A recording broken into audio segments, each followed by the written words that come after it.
Good. Ladies and gentlemen, thank you so much for joining my YouTube channel. My name is Ronald Mayaka Brigadier. This is where we analyze things and of course we express our views as regards to what is happening in our places of stay, in our country, and even in the whole world at large. Now, I've keenly been following the interviews which began yesterday by the select committee that was set aside by the president to select commissioners for the incoming IEBC. Of course, the committee is led by Dr. Nelson Makanda. And out of yesterday, there is an observation I've made, by the way, and that's why I've come here, so that this information can get across the members of the committee. I don't think real questions are being asked to those who are shortlisted as chairpersons to the IEBC. We all know what has been happening in this country, in this commission that was disbanded, the former IEBC commission. I have not heard somebody ask about the wrangles that we witnessed in 2022 general elections at Bomas of Kenya.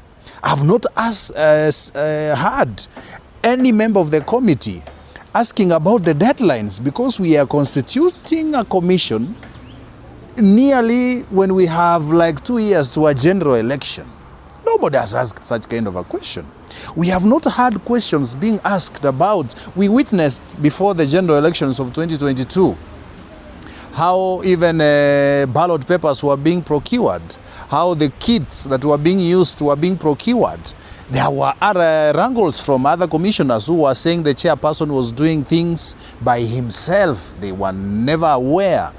How are we going to prevent such kind of happenings even in the coming general elections? We are not seeing questions, real questions coming out of the panel to those who are shortlisted, to the candidates. We are not seeing something tangible from the petition that was put before the Supreme Court of Kenya in 2022. Pertinent issues were raised from the petitioners. We are not seeing somebody asking questions regarding to transmission of results, for example. There were serious contests before the Supreme Court of Kenya, before the judges, about the transmission of results. You remember Jose Camargo? That issue is not coming up. The issue surrounding the ICT aspect of transmission of results during voting day, it's not coming out from the panelists. What is going on? I am actually disappointed. I'm very disappointed with the kind of questions that are being asked to the shortlisted candidates for the chairmanship of IEBC.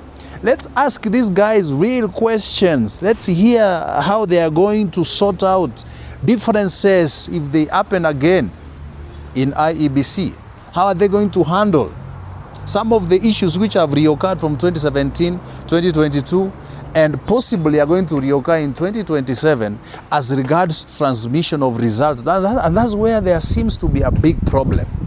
Who has the monopoly? Does the chairperson have the monopoly of announcing results, the final, or declaring who the winner is? That was something that was contestable in the Supreme Court of Kenya. Nobody is asking about it.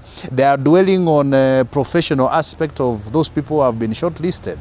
Of course, we can have a professional sitting in a commission that is going to make blunders, which are going to land us again in the Supreme Court of Kenya, and we have conflicts and wrangles which never end in this country. For how long should we be discussing about the same things year in, year out?